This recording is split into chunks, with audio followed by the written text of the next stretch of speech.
বন্ধুরা, আপনি কি কোনোদিন ভেবে দেখেছেন নদীর মাঝখানে অত বড় বড় পিলার কিভাবে বসানো হয়? আর হেলিকপ্টার সবসময় এইচ লেখা জায়গাতে ল্যান্ড করে কেন? তাছাড়া সূর্যকে কি বিশাল পরিমাণ জল দিয়ে নিভানো সম্ভব? আজকের ভিডিওতে আমরা জানবো এমনই কিছু রোমাঞ্চক এবং মাথা ঘুরিয়ে দেওয়া তথ্য।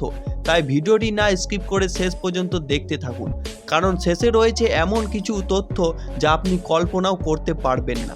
তাই চলুন শুরু করা যাক।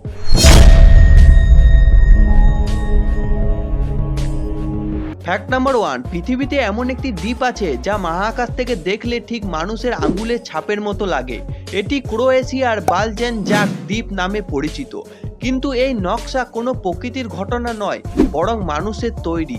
1800 শতকে বসবাসকারী কৃষকরা তাদের ফসলকে বাতাস থেকে বাঁচাতে 23 কিলোমিটার লম্বা এই পাথরের দেওয়ালগুলি তৈরি করেছিলেন। মানুষের পরিশ্রম আজ এই দ্বীপকে দিয়েছে এক অন্যান্য পরিচয়, প্রকৃতির বুকে এক বিশাল ফিঙ্গারপ্রিন্ট। ফ্যাক্ট নাম্বার 2, সূর্যকে কি জল দিয়ে নেভানো সম্ভব? আমরা সাধারণত জানি আগুন নেভাতে জল লাগে, কিন্তু সূর্যের ক্ষেত্রে নিয়মটা আলাদা। সূর্য কোনো সাধারণ আগুন নয়, এটি একটি জ্বলন্ত গ্যাস। আপনি যদি বিশাল পরিমাণ জল দিয়ে সূর্যকে নিভানোর চেষ্টা করেন, তবে সেই জল হাইড্রোজেন এবং অক্সিজেনে পরিণত হয়ে যাবে। হাইড্রোজেন হলো সূর্যের প্রধান জ্বালানি, ফলে সূর্য নেভার বদলে আরও বেশি শক্তিশালী ও উত্তাপ হয়ে উঠবে। অর্থাৎ জল দিলে সূর্য আরও ভয়ঙ্কর হয়ে উঠবে। ফ্যাক্ট নাম্বার 3, আপনার গাড়ির টায়ারে কি কখনো এমন ছোট ফোলা অংশ বা বাবল দেখেছেন? যদি দেখে থাকেন তবে এটিকে ভুলেও অবহেলা করবেন না, কারণ আপনি আসলে একটি চলন্ত টাইম বোমের উপর বসে আছেন। কিন্তু এই বাবল কেন হয়? যখন আপনার গাড়ি খুব খারাপ রাস্তায় চলে বা হঠাৎ কোনো গর্তে আছাড় খায়, তখন টায়ারের ভিতরে শক্ত স্তরগুলি ভেঙে যায়, আর সেই ফাঁক দিয়ে বাতাস বেরিয়ে এসে বাইরের রাবারকে ফুলিয়ে দেয়।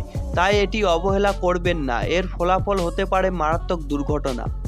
ফ্যাক্ট নাম্বার 4, শুনতে অদ্ভুত লাগলো এটাই সত্যি, সব মশা কিন্তু রক্ত খায় না।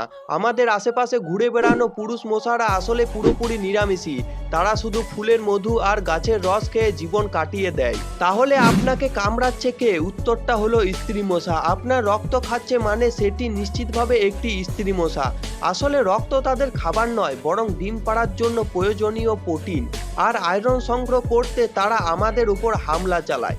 সুতরাং পরের বার মশা কামড়ালে বুঝবেন সে কেবল নিজের মাতৃত্বের দায়িত্ব পালন করছে। ফ্যাক্ট নাম্বার 5, আপনি কি কখনো ভেবে দেখেছেন যে হেলিকপ্টার যেখানে ল্যান্ড করে সেখানে সবসময় বড় করে এইচ লেখা থাকে কেন? অনেকেই মনে করে এইচ মানে শুধু হেলিকপ্টার, কিন্তু এর পেছনে লুকিয়ে আছে আরো বড় কিছু বৈজ্ঞানিক কারণ। প্রথমত, হেলিকপ্টার যখন নামতে শুরু করে পাইলটকে বুঝতে হয় তিনি কোন দিক মুখ করে নামবে। এইচের মাঝখানে সোজা দাগটি তাকে হেলিকপ্টারকে সোজাভাবে বসাতে সাহায্য করে। এটি পাইলটের কাছে একটি কম্পাসের মতো কাজ করে। পৃথিবীর সব দেশের ভাষা আলাদা হলেও এই চিহ্নটি সবার জন্য এক। একে বলা হয় ইউনিভার্সাল সাইন। একজন বিদেশি পাইলটও যেন পৃথিবীর যে কোনো জায়গায় গিয়ে বুঝতে পারেন যে এখানেই নামতে হবে। এজন্য সব দেশেই এইচ ব্যবহার করা হয়। হেলিকপ্টার যখন নিচে নামে তখন এর পাখার বাতাসের নিচে অনেক কিছু উড়ে যেতে পারে। এই চিহ্নটির মানে হলো এই জায়গাটি ল্যান্ড করার জন্য বিশেষভাবে তৈরি এবং এখানে কোনো বিপদ নেই। সহজ কথায় এইচ মানে শুধু হেলিকপ্টার নয়, এটি পাইলটের জন্য একটি সেফটি সিগন্যাল এবং রাস্তার ম্যাপ। ফ্যাক্ট নাম্বার 6, আপনি কি জানেন আমাদের পৃথিবীর এই বিশাল মহাসাগর আসলে মহাকাশ থেকে এসেছে? আজ থেকে প্রায় 400 কোটি বছর আগে উল্কাপাতের মাধ্যমে পৃথিবীর প্রথম জলের কণা আসে। কিন্তু অগ্নিগিরির প্রচণ্ড উত্তাপে সেই জল বাষ্প হয়ে আকাশে জমা হতে থাকে। আর এখান থেকেই শুরু হয়েছিল পৃথিবীর ইতিহাসে সবচেয়ে ভয়ঙ্কর বৃষ্টি, যা একদিন বা এক মাস নয়, এই বৃষ্টি টানা 10 লক্ষ বছর ধরে চলেছিল।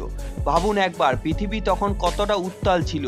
আর এইভাবে বছরের পর বছর বৃষ্টির ফলে সৃষ্টি হয়েছিল আমাদের এই বিশাল মহাসাগর। ফ্যাক্ট নাম্বার 7, সমুদ্রের মাঝখানে এই বিশাল পিলারগুলো কিভাবে দাঁড়িয়ে থাকে? প্রবল স্রোতে পিলারগুলো তৈরি করা হয় কিভাবে? এর পেছনে রয়েছে ইঞ্জিনিয়ারদের এক অসাধারণ কৌশল, যার নাম কফার ড্যাম পদ্ধতি।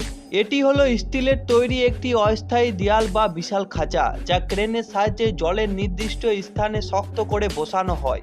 এরপর শক্তিশালী পাম্পের সাহায্যে এই খাঁচার ভিতরে সব জল বের করে দেওয়া হয়। ফলে জলের মাঝখানে তৈরি হয় এক টুকরো শুকনো জমি। এই শুকনো জায়গাতে ইঞ্জিনিয়াররা পিলারের মজবুত ফাউন্ডেশন তৈরি করেন। পিলারের কাজ পুরোপুরি শেষ হয়ে গেলে ওই অস্থায়ী দেয়ালটি সরে ফেলানো হয়, আর এভাবেই তৈরি হয় সমুদ্রের মাঝখানে আমাদের স্বপ্নের ব্রিজ। আজকের এই তথ্যগুলির মধ্যে কোনটি আপনাকে সবচেয়ে বেশি অবাক করেছে কমেন্ট করে আমাদের জানান। ভিডিওটি ভালো লাগলে লাইক দিন এবং এমনই আরও রোমাঞ্চকর ভিডিও পেতে আমাদের চ্যানেলটি সাবস্ক্রাইব করুন। দেখা হচ্ছে পরের ভিডিওতে।